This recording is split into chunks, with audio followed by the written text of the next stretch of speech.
अस्सलामुअलैकुम जी। खालिद महमूद ऑफ बूरेवाला तमाम दोस्तानों, बुजुर्गानों, उस्तादानों जिन्हें भी मेरी वीडियो देख रहे हैं, इन्होंने सारे दोस्तानों, सारे दोस्तों की तरफों अस्सलामुअलैकुम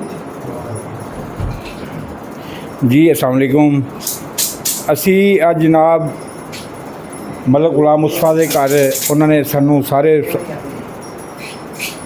उस्तादां नूं इनवाइट किया, जिहदे पाकिस्तान के मारूफ उस्ताद डॉक्टर गनी साहब, उन्होंने बेटे उस्ताद हैदर साहब, उस्ताद जाफर साहब तशरीफ लाए ने। ये माशाअल्लाह हाई फ्लाइंग पिजन क्लब के बहुत बड़े उस्ताद ने ननकाना साहब के, तो असी इन्हां दा बहुत ज़्यादा शुक्रिया अदा करने हैं कि इन्होंने अपना कीमती टाइम सानूं दिता। तो ਉਹਦੇ ਨਾਲ सरदार राजा साहब,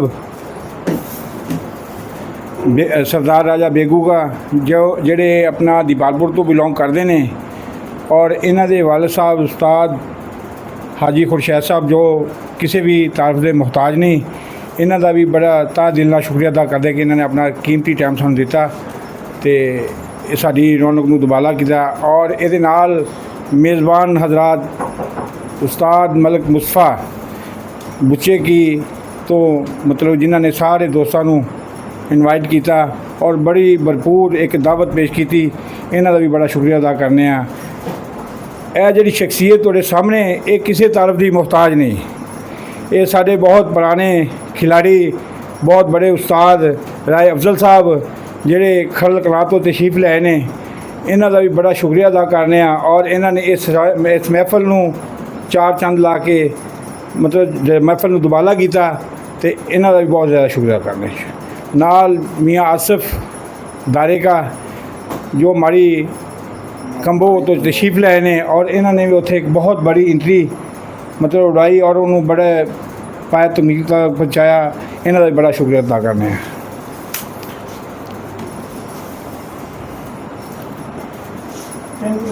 हाँ, ये सारे दोस्त ने मुबीन साहब, उन्होंने उस्ताद ने किंग ग्रुप तो की नाम सर भट्टी साहब तशरीफ लाए, इन्हों का बहुत शुक्रिया अदा करने। हाँ उस्ताद, हाँ ये मुबीन साहब मतलब कि माशाल्लाह किंग ग्रुप के सदर ने, इन्होंने इत्थे तशरीफ लियांदी, असीं इन्हों का भी बहुत ज़्यादा शुक्रिया अदा करने।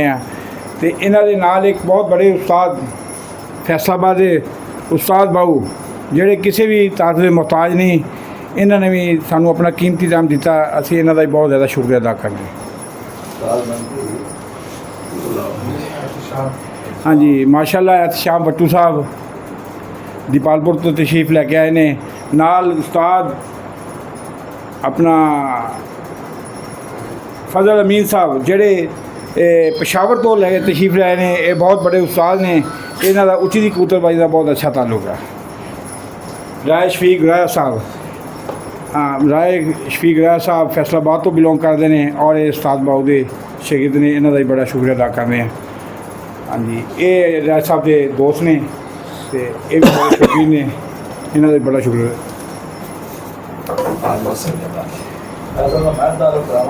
हाँ जी आओ जी मैं चाहिए इतने बैठे रहा इधर आ जगह ते आने भाई। बोलो जी। बैठ लैन दे यार, अं कि जाऊँ आप लो जी, हूँ मैं बोली रखा। हाँ जी तारफ कराओ। बिस्मिल्लाहिर्रहमानिर्रहीम। ये जड़े अपना तारफ कराते पे असीं तुहानूं राय फैसल दा। राय फैसल वैसे तो किसी तारफ के मुताज नहीं, ये राय फैसल जनाब तहसीर नाला सत चक तो तशरीफ लियाए ने। इन्हों ने जड़ा 2025 का पंजाब का बड़ा टूरनामेंट होया है श्री महफी तहसील दीपालपुर, वो पहली दफ़ा पंजाब ਇਹ ਆਲਟੋ ਗੱਡੀ ਦਾ ਪੁਆਇੰਟ ਉੱਡੇ ਨੇ, ਉਹ ਫੈਸਲ ਨੇ ਤਿੰਨੇ ਪੁਆਇੰਟ ਜਿੱਤ ਕੇ ਗੱਡੀ ਜਿੱਤੀ ਹੈ।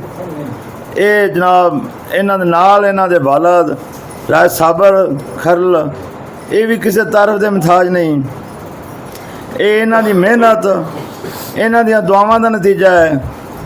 ਇਹ ਵੀ ਦੋਸਤੋ ਤੁਹਾਨੂੰ ਦੱਸੀ ਜਾਈਏ ਵੀ ਇਹ ਜਿਹੜਾ ਫੈਸਲ ਹੈ ਇਹ ਉਹਨਾਂ ਨਪੜ ਉਸਤਾਦਾਂ 'ਚੋਂ ਉਸਤਾਦ ਨਹੀਂ, ਇਹ BA ਤੋਂ ਬਾਅਦ LLB ਵੀ ਇਹਨੇ ਕੀਤਾ ਵਾ ਹੈ।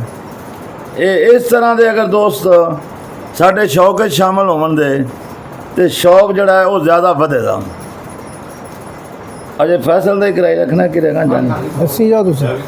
ਇਹਨਾਂ ਦਾ ਕਿਤਾਬ ਇਹ ਜਨਾਬ ਜਿਹੜੇ ਦੋਸਤ ਨੇ ਸਾਡੇ ਛੋਟੇ ਤੇ ਬੜੇ ਪਿਆਰੇ ਭਾਈ ਰਾਜਾ ਰਫਾਕ ਅਹਿਮਦ ਬੇਗੂ ਕਾ, ਜਿਹੜਾ ਕਿਸੇ ਤਾਰਫ ਦਾ ਮੁਹਤਾਜ ਨਹੀਂ। ਇਹਦਾ ਨਾਂ, ਇਹਦੀ ਸ਼ਖਸੀਅਤ ਨੂੰ ਜਨਾਬ ਪੂਰੇ ਪਾਕਿਸਤਾਨ ਵਿੱਚ ਮੰਨਿਆ ਜਾਂਦਾ ਹੈ। ਇਹ ਸਾਡੇ ਸ਼ੌਕ ਦਾ ਵੀ ਬੜਾ ਵੱਡਾ ਖਿਲਾੜੀ ਹੈ ਔਰ ਇਹਦਾ ਜਿਹੜਾ ਸਭ ਤੋਂ ਜ਼ਿਆਦਾ ਮੁਕਾਮ ਹੈ ਇਹ ਸਾਡੇ ਫੀਲਡ ਵਿੱਚ ਇਹ ਸਾਰਸੀ ਦਾ ਜਿਹੜਾ ਕਿਰਦਾਰ ਰਾਜਾ ਰਫਾਕ ਅਹਿਮਦ ਬੇਗੂ ਨੇ ਅੱਜ ਜ਼ਿੰਦਗੀ 'ਚ ਕੀਤਾ ਹੈ, ਉਹ ਕੋਈ ਬੰਦਾ ਇਹਦੇ ਮੁਕਾਬਲਾ ਨਹੀਂ ਕਰ ਸਕਿਆ। ਹਾਂਜੀ, ਇਹ ਮੇਰੇ ਦੋਸਤੋ, ਇਹ ਜਿਹੜਾ ਅਸੀਂ ਹੁਣ ਤੁਹਾਨੂੰ ਤਾਰਫ ਕਰਾਵਾਂਗੇ, ਇਹ ਲਾਲਾ ਸ਼ਮਸ਼ੇਰ ਅਲੀ ਭੱਟੀ ਸਾਹਿਬ ਜਿਹੜੇ ਬੂਰੇ ਵਾਲੇ ਤੋਂ ਨੇ। ਇਹਨਾਂ ਦੀ ਪੂਰੇ ਪਾਕਿਸਤਾਨ ਵਿੱਚ ਕਿਹਾ, ਇਹ ਤਾਂ ਬਾਹਰ ਦੀ ਦੁਨੀਆ 'ਚ ਵੀ ਇਹਨਾਂ ਦੀ ਸ਼ਨਾਖਤ ਹੈ। ਵੈਸੇ ਸਾਡੇ ਵਾਸਤੇ ਇਹ ਖੁਸ਼ੀ ਵਾਲੀ ਗੱਲ ਹੈ ਵੀ ਇਹ ਸਾਡੇ ਸ਼ੌਕ ਵਿੱਚ ਸ਼ਾਮਲ ਨੇ। ਇਹਨਾਂ ਦੇ ਸਾਡੇ ਨਾਲ ਸ਼ਾਮਲ ਹੋਣ ਦੀ ਵਜ੍ਹਾ ਤੋਂ ਸਾਡਾ ਸ਼ੌਕ ਜਿਹੜਾ ਹੈ ਉਹ ਜ਼ਿਆਦਾ ਅੱਛਾ ਹੋ ਰਿਹਾ ਹੈ। ਅਸੀਂ ਇਹਨਾਂ ਦਾ ਸ਼ੁਕਰੀਆ ਅਦਾ ਕਰਨਾ ਹੈ, ਇਹਨਾਂ ਸਾਡੇ ਸ਼ੌਕ ਨੂੰ ਚਾਰ ਚਾਂਦ ਲਾਏ ਨੇ। ਇਹ ਮਲਕ ਮੁਸਤਫਾ ਸਾਹਿਬ ਜਿਹੜੇ ਬੁੱਚੇ ਕਿਆਂ ਤੋਂ ਨੇ, ਇਹ ਜਨਾਬ ਸਾਡੇ ਅੱਜ ਦੇ ਮੇਜ਼ਬਾਨ ਨੇ। ਇਹਨਾਂ ਨੇ ਮਿਹਰਬਾਨੀ ਕੀਤੀ, ਇਹ ਸਾਨੂੰ ਸਾਰੇ ਦੋਸਤਾਂ ਨੂੰ ਇਕੱਠਾ ਕਰਕੇ ਦੋਸਤਾਂ ਦਾ ਪਿਆਰ ਵਧਾਇਆ। ਇਹ ਮਲਕ ਮੁਸਤਫਾ ਖੁਦ ਵੀ ਐਡੇ ਪਿਆਰ ਵਾਲੇ ਔਰ ਐਡੇ ਪਿਆਰੇ ਜੀ ਨੇ ਵੀ ਇਹਦਾ ਕੋਈ ਬੰਦਾ ਇਸ ਮਸਲੇ 'ਚ ਮੁਕਾਬਲਾ ਨਹੀਂ ਕਰ ਸਕਦਾ।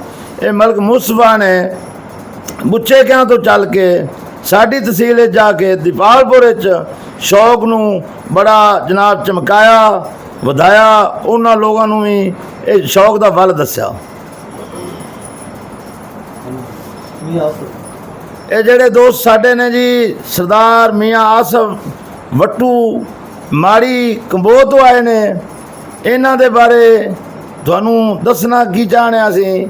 ਇਹ ਜਨਾਬ 12-14 ਸਾਲ ਬਲਕਿ ਅਰਸਾ ਦਰਾਜ਼ ਤੋਂ ਚੰਗਾ ਟੂਰਨਾਮੈਂਟ ਹਰ ਸਾਲ ਕਰਾਉਂਦੇ ਨੇ ਔਰ ਚੰਗਾ ਟੂਰਨਾਮੈਂਟ ਕਰਵਾ ਕੇ ਇਹ ਸਾਬਤ ਕਰਦੇ ਨੇ ਵੀ ਦੋਸਤੋ ਸ਼ੌਕ ਇਸ ਤਰ੍ਹਾਂ ਕਰਨਾ ਚਾਹੀਦਾ ਹੈ। ਇਸ ਦਫਾ ਅਸਾਂ ਵੇਖਿਆ ਜਿਹੜਾ ਮੀਆਂ ਆਸਫ ਨੇ, ਨਾਸਰ ਨੇ, ਉੱਥੇ ਰਾਜਾ ਰਫਾਕ ਅਹਿਮਦ ਬੇਗੂ ਦਾ ਸਾਲਸ ਸੀ, ਇਹਨਾਂ ਨੇ ਕਮਾਲ ਦੀ ਐਂਟਰੀ ਉਡਾਈ। ਅਸੀਂ ਜਨਾਬ ਇਹਨਾਂ ਦੇ ਉਸ ਸ਼ੌਕ ਤੋਂ ਬੜੇ ਮੁਤਾਸਰ ਹੋਇਆ। ਅਸੀਂ ਇਹਨਾਂ ਦਾ ਸ਼ੁਕਰੀਆ ਅਦਾ ਕਰਨਾ। ਮਾਸ਼ਾਅੱਲਾ। ਜੀ ਅਸੀਂ ਹੁਣ ਮੇਨ ਮਕਸਦ ਜਿਹੜਾ ਉੱਚੀ ਉਡਾਈ ਵਾਲੇ ਸਾਡੇ ਦੋਸਤ ਆ, ਇਹਨਾਂ ਤੋਂ ਅਸੀਂ ਇਹ ਪੁੱਛਾਂਗੇ, ਅਸੀਂ ਇਹਨਾਂ ਨੂੰ ਇਹ ਗੱਲ ਪੁੱਛਾਂਗੇ ਕਿ ਉੱਚੀ ਦੇ ਇਹਨਾਂ ਦੇ ਵਾਲਿਦ ਸਾਹਿਬ ਦੇ ਨਾਲ ਇਹਨਾਂ ਨੇ ਸ਼ੌਕ ਕੀਤਾ ਆਪਣੇ, ਤੇ ਕਿਹੜੀ ਕਿਹੜੀ ਜਗ੍ਹਾ ਤੇ ਇਹਨਾਂ ਨੇ ਸ਼ੌਕ ਕੀਤਾ ਜੀ। अस्सलाम वालेकुम जी, सारे दोस्तों ਨੂੰ जनाब मेरी तरफों अस्सलाम वालेकुम जी। ਅਸੀਂ ਜੀ ਸ਼ੌਕ ਪਹਿਲੇ ਆਪਣੇ ਸ਼ਹਿਰ 'ਚ ਕਰਦੇ ਰਹੇ ਹਾਂ ਵਾਲਦ ਸਾਹਿਬ ਦੇ ਨਾਲ ਹੀ। ਅਸੀਂ ਕੋਈ ਅਰਸਾ 14-15 ਸਾਲ ਤੋਂ ਨਾ ਆਪਣੇ ਸ਼ਹਿਰ ਦੇ ਚੈਂਪੀਅਨ ਰਹੇ। ਉਸ ਤੋਂ ਬਾਅਦ ਫਿਰ ਸ਼ੌਕ ਜਿਹੜਾ ਅਸੀਂ ਦੂਸਰੇ ਸ਼ਹਿਰਾਂ 'ਚ ਵੀ ਕੀਤਾ। ਚੌਧਰੀ ਕਮਰਜ਼ਮਾਨ ਵਾਨ ਸਾਹਿਬ ਦੇ ਮੁਕਾਬਲੇ ਲੱਗੇ ਸੀ ਚੌਧਰੀ ਮੇਈ ਨਵਾਜ਼ ਘੁੰਮਣ ਲਾਹੌਰ 2007 'ਚ ਫੈਸਲਾਬਾਦ ਤੋਂ। ਅੱਛਾ ਫੈਸਲਾ। ਅਸੀਂ ਚੌਧਰੀ ਕਮਰਜ਼ਮਾਨ ਸਾਹਿਬ ਦੇ ਡਾਏ ਉੱਥੇ ਕਬੂਤਰ, ਉਹ ਛੱਤ ਸਾਡੀ ਚੈਂਪੀਅਨ ਹੋਈ। ਉਹਨਾਂ ਨੂੰ ਅਸੀਂ ਬਾਜ਼ੀਆਂ ਵੀ ਸੀ ਡਾਇਰੈਕਟ, ਸਾਡੀਆਂ 1-to-1 ਮੁਕਾਬਲੇ ਵੀ ਸੀ, ਉਹ ਵੀ ਵਿਨ ਕੀਤੇ ਤੇ ਟੂਰਨਾਮੈਂਟ ਵੀ ਕਾਰ ਦਾ ਉਹ ਛੱਤ ਸਾਡੇ ਵਾਲੀ ਚੈਂਪੀਅਨ ਹੋਈ ਸੀ। ਉਸ ਤੋਂ ਬਾਅਦ ਫਿਰ ਅਸੀਂ ਡਾਏ ਕਬੂਤਰ ਲਾਹੌਰ ਸੈਯਦ ਨਜਾਬ ਹੈਦਰ ਸ਼ਾਹ ਦੀ ਛੱਤ 'ਤੇ 2009 ਦੇ ਵਿੱਚ। ਉਹ ਛੱਤ ਵੀ ਸਾਰੇ ਲੋਕਾਂ ਨੂੰ ਲਾਹੌਰ 'ਚ ਚੈਂਪੀਅਨ ਛੱਤ ਹੋਈ ਉਸ ਸਾਲ। ਬੜੇ ਅੱਛੇ ਕਬੂਤਰ ਉੱਡੇ, ਉਹਨਾਂ ਦੀ ਰੂਮੀਓ ਕਬੂਤਰੀ ਤੇ ਜਸੂਰੀਆ ਬੜੇ ਮਸ਼ਹੂਰ ਹੋਏ। ਰਾਤੀ ਕੋਈ 8:15 ਵਜੇ ਤੱਕ ਬੈਠੀ ਹੋ। ਉਸ ਤੋਂ ਬਾਅਦ ਅਸੀਂ ਡਾਏ ਨੇ 11-12 ਦੇ ਵਿੱਚ ਜੇਲਮ, ਉੱਥੇ ਵੀ ਚੌਧਰੀ ਮੇਈ ਨਵਾਜ਼ ਘੁੰਮਣ ਨਾਲ ਉਹਨਾਂ ਨਾਲ ਸਾਡੇ ਉਸ ਗਰੁੱਪ ਨੇ ਮੁਕਾਬਲੇ ਸੀ। ਰਾਜਾ ਇਫਤਖਾਰ ਕਾਕਾ ਸਾਹਿਬ ਜਿਹੜੇ ਉੱਥੋਂ ਦੇ ਨਾਕਾਬਲੇ ਸ਼ਿਕਸਤ ਸਨ, ਉਹਨਾਂ ਨਾਲ ਸਾਡੀਆਂ ਬਾਜ਼ੀਆਂ ਸੀ। ਉਸ ਤੋਂ ਇਲਾਵਾ ਉਹਨਾਂ ਦੇ ਗਰੁੱਪ ਦੇ 9-10 ਛੱਤਾਂ ਨਾਲ ਹੋਰ ਬਾਜ਼ੀ ਸੀ। ਉਹ ਸਾਰ ਉੱਥੇ ਵੀ ਕਾਰ ਦੇ ਵੀ ਅਸੀਂ ਚੈਂਪੀਅਨ ਹੋਏ ਹਾਂ, ਕਾਰ ਟੂਰਨਾਮੈਂਟ ਦੇ, ਔਰ ਬਾਜ਼ੀਆਂ ਵੀ ਸਾਰੀਆਂ ਅਸੀਂ ਵਿਨ ਕੀਤੀਆਂ। ਇਹ ਜਿਹੜੇ ਵਾਲਿਦ ਸਾਹਿਬ ਸੀ ਤੁਹਾਡੇ, ਇੱਕ ਕਦੋਂ ਤੋਂ ਸ਼ੌਕ ਕਰ ਰਹੇ ਸੀ ਜੀ? ਉਹਨਾਂ ਨੂੰ ਸ਼ੁਰੂ ਤੋਂ ਬਚਪਨ ਤੋਂ ਹੀ ਸ਼ੌਕ ਸੀ। ਉਹਨਾਂ ਦੇ ਉਸਤਾਦ ਮੁਹਤਰਮ ਦਾ ਕੀ ਨਾਮ ਸੀ? ਉਹਨਾਂ ਦਾ ਨਾਂ ਸੀ ਕਰੀਮ ਬਖਸ਼ਣਾ, ਉਸਤਾਦ ਦਾ ਨਾਮ ਸੀ ਦੀਨ ਮੁਹੰਮਦ। ਹਾਂਜੀ, ਇਹ ਕਿਹੜੀ ਜਗ੍ਹਾ ਦੇ ਸੀ? ਉਹ ਇਧਰ ਮਲਤਾਨ ਸਾਈਡ ਦੇ ਹੀ ਸਨ। ਅੱਛਾ ਜੀ, ਮਾਸ਼ਾਅੱਲਾ ਜੀ। ਇਹ ਉੱਚੀ ਦਾ ਸ਼ੌਕ ਕਰਦੇ ਸੀ। ਇਹ ਨਨਕਾਣਾ ਸਾਹਿਬ ਤੋਂ ਮਾਸ਼ਾਅੱਲਾ ਬਹੁਤ ਹੀ ਅੱਛੇ ਉਸਤਾਦਾਂ ਦੇ ਵਿੱਚ ਉਸਤਾਦ ਮੰਨੇ ਜਾਂਦੇ ਆ, ਤੇ ਇਹਨਾਂ ਨੇ ਬਾਹਰ ਜਾ ਕੇ ਵੀ ਆਪਣੇ ਹੁਨਰ ਦਾ ਫਨ ਦਿਖਾਇਆ ਔਰ ਮਨਾਇਆ ਦੋਸਤਾਂ ਨੂੰ। खालिद महमूद और बुरे वाला हम बनेंगे आप दोस्तों की आवाज़। अल्लाह हाफिज़।